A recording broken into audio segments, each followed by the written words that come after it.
Bank Nifty অ্যানালিসিসে আপনাকে স্বাগত জানাই। ব্যাঙ্ক নিফটির আমরা ফাইনাল ক্লোজিং শুক্রবার যেটা পেয়েছি সেটা হচ্ছে 48,981। যদি আমরা বৃহস্পতিবার দিনে ক্যান্ডেলের ক্লোজিং দেখি, সেখান থেকে ব্যাঙ্ক নিফটি কী করে শুক্রবার -353 পয়েন্ট কিন্তু নিচে গিয়ে ক্লোজিং দেয়। দেখো, ব্যাঙ্ক নিফটির জন্য ইম্পর্টেন্ট সাপোর্ট কী বলেছি, ইম্পর্টেন্ট সাপোর্ট ছিল হচ্ছে এই যে জোনটা, ঠিক আছে, একটা ইম্পর্টেন্ট সাপোর্ট হিসেবে কাজ করছে ক্লোজিং বেসিসে, ঠিক আছে। সেটা হচ্ছে 48,888 ক্লোজিং বেসিস একটা ইম্পর্টেন্ট সাপোর্ট হিসেবে কাজ করছে ব্যাঙ্ক নিফটিতে, ঠিক আছে।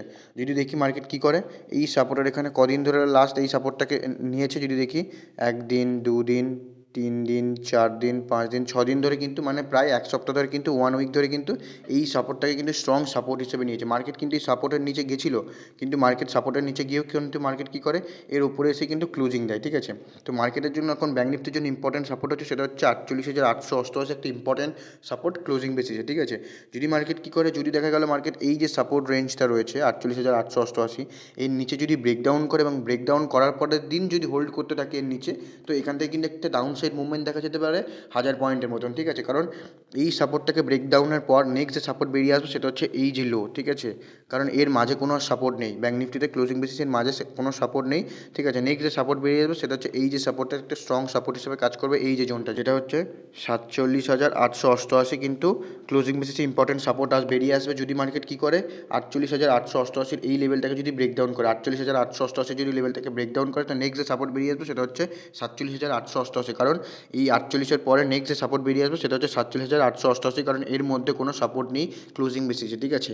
তো এটা কিন্তু একটা হিউজ মুভমেন্ট ব্যাঙ্ক নিফটিতে দেখা যেতে পারে, প্রায় 1000 পয়েন্টের মতন একটা মুভমেন্ট দেখা যেতে পারে ক্লোজিং বেসিসে, যদি মার্কেট এর নিচে ব্রেকডাউন করে। তো ব্যাঙ্ক নিফটির জন্য ইম্পর্টেন্ট রেজিস্ট্যান্স কী রয়েছে, ব্যাঙ্ক নিফটির জন্য ইম্পর্টেন্ট রেজিস্ট্যান্স রয়েছে এই যে জোনটা, ঠিক আছে। এই যে জোনটা সেটা একটা ব্যাঙ্ক নিফটির জন্য ইম্পর্টেন্ট রেজিস্ট্যান্স হিসেবে কাজ করছে, ঠিক আছে।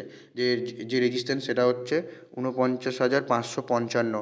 যদি মার্কেট ক্লোজিং বেসিসে 49,555-এর উপরে ক্লোজিং করতে থাকে এবং যদি এর উপরে ক্লোজিং করতে থাকে, দেন এখান থেকে কিন্তু একটা আপসাইড মুভমেন্ট দেখা যেতে পারে। কারণ মার্কেটকে যদি দেখি এই যে জোনটা রয়েছে, ঠিক আছে, এই 49,555 থেকে এই যে 48,886, মোটামুটি 700-800 পয়েন্টের মধ্যে যে রেঞ্জটা বানিয়েছে, এই রেঞ্জের মধ্যে কিন্তু মার্কেট ঘোরাফেরা করছে, ঠিক আছে। মার্কেট লাস্ট এক সপ্তাহ ধরে কিন্তু এর এই উপর থেকে এই যে রেজিস্ট্যান্স রয়েছে 49,555 একটা স্ট্রং রেজিস্ট্যান্স, মার্কেট যতবার রেজিস্ট্যান্সের কাছে যাচ্ছে, রেজিস্ট্যান্স নিচ্ছে এবং রেজিস্ট্যান্স নেওয়ার পর মার্কেট কী করছে, আবার কিন্তু এই জোনের মধ্যে এসে ক্লোজিং দিচ্ছে, ঠিক আছে। তো ক্লোজিং বেসিসে যতক্ষণ মার্কেট কী করছে, এর উপর 49,555 উপরে ক্লোজিং করছে এবং ক্লোজিং করার পরে যদি হোল্ড করতে থাকে, দেন এখান থেকে কিন্তু একটা আপসাইড মুভমেন্ট দেখা যাবে। যদি মার্কেট ক্লোজিং বেসিসে এর নিচে, মানে 48,888-এর নিচে ব্রেকডাউন করতে থাকে, মানে ট্রেড করতে থাকে, দেন এখান থেকে নেক্সট যে সাপোর্ট বেরিয়ে আসবে সেটা হচ্ছে এই যে সাপোর্টটা, মানে নিচ থেকেও যদি দেখি, নিচ থেকে প্রায় যদি এই সাপোর্টটাকে ব্রেকডাউন করে প্রায় 1000-1200 মতো একটা মুভমেন্ট রয়েছে। ওপর সাইডে যদি এই লেভেলটাকে ব্রেকডাউন করে, দেন এখান থেকে কিন্তু 400-500 পয়েন্টের মতন একটা মুভমেন্ট রয়েছে, ঠিক আছে, ক্লোজিং বেসিসে, ঠিক আছে। যদি দেখি মার্কেট কী করে 49,555 পরে যদি ক্লোজিং করে এবং ক্লোজিং করার পর যদি ট্রেড করতে থাকে, দেন নেক্সট যে রেজিস্ট্যান্স বেরিয়ে আসবে সেটা হচ্ছে এই যে জোনটা, ঠিক আছে। এই যে জোনটা সেটা একটা ইম্পর্টেন্ট রেজিস্ট্যান্স হিসেবে বেরিয়ে আসবে, যেটা হচ্ছে 50,555। 50,555 কিন্তু একটা ইম্পর্টেন্ট রেজিস্ট্যান্স হিসেবে কাজ করবে। যদি মার্কেট এটাকে ব্রেকডাউন করে, তো নেক্সট যে রেজিস্ট্যান্স বেরিয়ে আসবে সেটা হচ্ছে এই যে রেজিস্ট্যান্সটা। যদি সাথে দেখি, সাথে কিন্তু এখানে ট্রেন লাইনের রেজিস্ট্যান্সটাও পড়ছে, ঠিক আছে। তো এটা কিন্তু একটা ইম্পর্টেন্ট রেজিস্ট্যান্স হিসেবে কাজ করবে ক্লোজিং বেসিসে। যদি মার্কেট এর উপরে ক্লোজিং করে এবং ট্রেড করতে থাকে, দেন এই রেজিস্ট্যান্সটা কিন্তু বেরিয়ে আসবে ক্লোজিং বেসিসে এবং ইম্পর্টেন্ট রেজিস্ট্যান্স, ঠিক আছে। যদি এই রেজিস্ট্যান্সকে ব্রেকআউট করে, নেক্সট কিন্তু 1000 পয়েন্ট 1200 পয়েন্টের মতো মুভমেন্ট কিন্তু ক্লোজিং বেসিসে বেরিয়ে আসবে। যদি আমরা শুক্রবার দিনে ক্লোজিং দেখি, শুক্রবার দিন কী করে, এই যে সাপোর্টটা লাগিয়েছে, এই যে সাপোর্টটা রয়েছে যেটা হচ্ছে 48,888, এই সাপোর্টের ওপরে কিন্তু একটা ডোজি ক্যান্ডেল বানিয়েছে, ঠিক আছে। মার্কেট যদি দেখো সাপোর্ট এবং রেজিস্ট্যান্সের গোড়ায় যদি এই টাইপের কোনো ক্যান্ডেল দেখা যায়, ঠিক আছে, এই ক্যান্ডেল থেকে এটা বোঝা যাচ্ছে যে মার্কেটের উপরেও গেছিলো, কিন্তু উপর থেকেও যতটা নিচে এসে ক্লোজ দিয়েছে এবং নিচ থেকেও যতটা উপরে গিয়ে ক্লোজ দিয়েছে, ঠিক আছে। এখানে বায়াস এবং সেলার দুটোই কিন্তু সমানভাবে ইনভলভ আছে, ঠিক আছে, যার কারণে এই ক্যান্ডেলটা কিন্তু মাঝামাঝি থেকে ক্লোজিং হয়েছে, ঠিক আছে।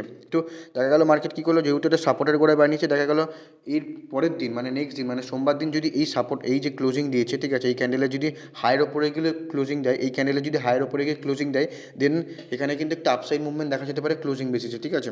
যদি এরকম ডোজি টাইপের ক্যান্ডেল বা হ্যামার টাইপের ক্যান্ডেল, ঠিক আছে, এরকম যদি সাপোর্ট বা রেজিস্ট্যান্সের গোড়ায় তৈরি হয়, তো সেখান থেকে কিন্তু একটা আপসাইড এবং ডাউনসাইড মুভমেন্ট থেকে যাওয়ার চান্স থাকে।